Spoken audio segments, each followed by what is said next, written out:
প্রশাসনিক বৈঠক শেষ করে বাঁকুড়ার বিধানসভার বিধায়ক নীলাদ্রি শেখর দানার মেয়ের বিয়ের রিসেপশনে হাজির হলেন রাজ্যের মুখ্যমন্ত্রী শুভেন্দু অধিকারী।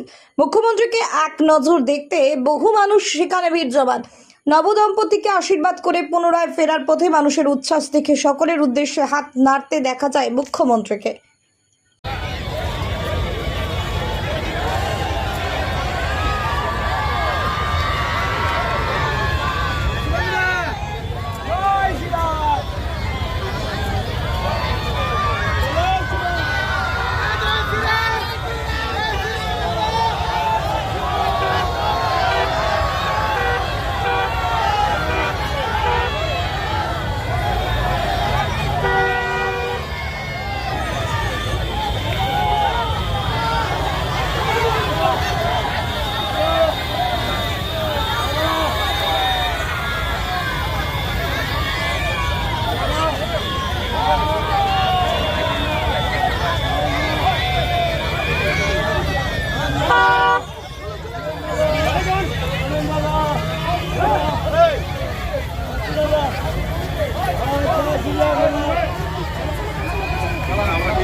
আমরা যাবো না আমরা